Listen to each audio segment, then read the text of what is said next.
माँ का श्राद्ध। दीदी याद तो है ना, कल माँ का श्राद्ध है। हमने बड़ी पूजा रखी है उनकी आत्मा की शांति के लिए, इसलिए आपको सह परिवार के साथ आना ही है। रूही अपनी ननंद कोमल को फ़ोन पर कहती है। तभी कोमल उसकी भाभी को बोली, मैं नहीं आ सकती, आपको तो पता ही है कि उनको छुट्टी नहीं मिलेगी। अरे दीदी, ऐसे कैसे? माँ के जमाई और बेटी उनके श्राद्ध में नहीं आएंगे तो उनको शांति कैसे मिलेगी? इसलिए आपको आना ही पड़ेगा, बाकी मुझे कुछ नहीं पता। इतना बोलकर रूही ने फ़ोन रख दिया। इधर कोमल पुरानी यादों में खो गई। जब उसके पापा की मृत्यु हो गई थी तभी कोमल अपने मायके गई हुई थी। कोमल को माँ बोली, बेटा तुम्हारे पापा मुझे छोड़कर अकेले ही चले गए, पता नहीं अब किसके आधार पर छोड़कर गए। माँ कोमल के गले लगकर रो रही थी।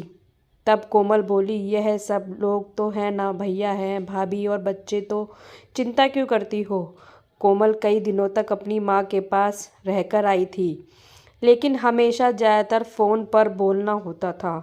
कभी कॉल पर तो कभी वीडियो कॉल पर बोलना होता था। बेटा क्या बनाया तूने? एक दिन माँ ने वीडियो कॉल पर पूछा। माँ, आलू की सब्ज़ी और रोटी बनाई है, कोमल ने जवाब दिया। माँ बोली, अरे वाह! सब्जी का नाम सुनते ही माँ की आंखों में एक अलग सी चमक देखने के लिए मिली, जो कोमल को दिखी।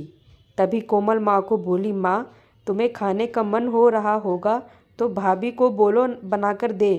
कोमल हंसते हुए माँ से बोली। तभी माँ बोली, नहीं नहीं, अब इस उम्र में आलू कहाँ पचते हैं, मैं तो ऐसे ही बोल रही थी।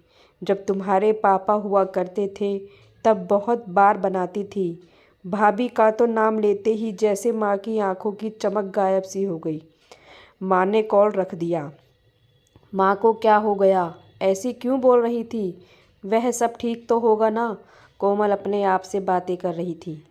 ऐसे बहुत बार खाने की बातों पर बातचीत होने पर माँ की आंखों का भाव बदल जाता, लेकिन ऐसा क्यों था वो समझ नहीं पाई। लेकिन इसके पीछे का राज उसके समझ में आया जब वह छुट्टियों में 2 दिन के लिए मायके गई थी। एक दिन कोमल माँ के कमरे में माँ के साथ गपशप कर रही थी। तभी दीदी खाना खा लो चलो, रूही माँ के कमरे में आकर कोमल से बोली। चलो माँ तुम भी खाना खा लो, कोमल उठते उठते हुए बोली। अरे दीदी नहीं नहीं, माँ को क्यों तकलीफ़ देना, वह यहीं पर खाना खा लेंगी, आप चलो, रूही बोली। लेकिन भाभी, लेकिन वेकिन कुछ नहीं, दीदी आप चलो, माँ के घुटनों में दर्द होता है, इसलिए माँ कमरे में ही खाना खाती है, रूही स्पष्ट रूप से बोलती है। तो फिर भाभी मेरा भी खाना यहीं पर लाओ, हम दोनों साथ में खाना खाएंगे, ऐसे कोमल अपने भाभी को कहती है।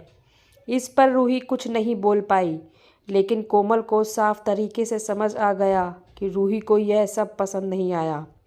वह चुपचाप वहाँ से निकल गई और थाली में पूरी सब्जी, रायता, अचार लेकर आई और माँ के लिए खिचड़ी। माँ यह क्या, तुम यह सब नहीं खाने वाली हो क्या? कोमल माँ को बोली। उतने में ही रूही बोली, अरे दीदी, माँ को यह सब हज़म ही नहीं है, इसलिए मैं उनको खिचड़ी और दाल ही देती हूँ। इतना बोलकर रूही वहाँ से निकल गई। माँ ने अपनी प्लेट उठाई पर माँ का ध्यान कोमल की प्लेट पर ही था। यह देख कोमल सुन्न सी पड़ गई। उसने माँ के मुंह में एक पूरी का निवाला डाला, लेकिन माँ ने मना कर दिया। तब कोमल ने अपनी माँ की आंखों में वही भाव देखा था जो वीडियो कॉल पर देखा था। पता नहीं भाभी का डर था या लड़की के निवाले का मोह था। तब भी कोमल ने पूरा खाना माँ को खिलाया और खुद खिचड़ी खाने लगी। 2 दिन कोमल वहीं पर थी और कोमल माँ को उसकी प्लेट का खाना खिलाती और खुद खिचड़ी खाती। ऐसे 2 दिन तक चला। माँ के बहुत मना करने के बाद भी कोमल मात्र जिद में माँ को खाना खिलाती थी। वह बोली, भैया मैं कुछ दिनों के लिए माँ को अपने घर ले जाती हूँ। घर जाने से पहले कोमल ने अपने भाई तन्मय को पूछा। वह बोला, क्या तुम्हारा दिमाग खराब हो गया है? लोग क्या कहेंगे? बेटा माँ को तकलीफ़ देता होगा, इसलिए माँ अपनी बेटी के घर रहती है, तन्मय गुस्से से बोला। अरे बाबा, सही तो बोल रहा है वह, माँ बेटी के घर जाती है क्या भला? तू आराम से जा अपने घर, मेरी चिंता मत कर। मैं यहाँ खुश हूँ। बेटे की बातें सुनकर माँ बोली। कोमल ने बहुत जिद की, लेकिन माँ बेबस थी।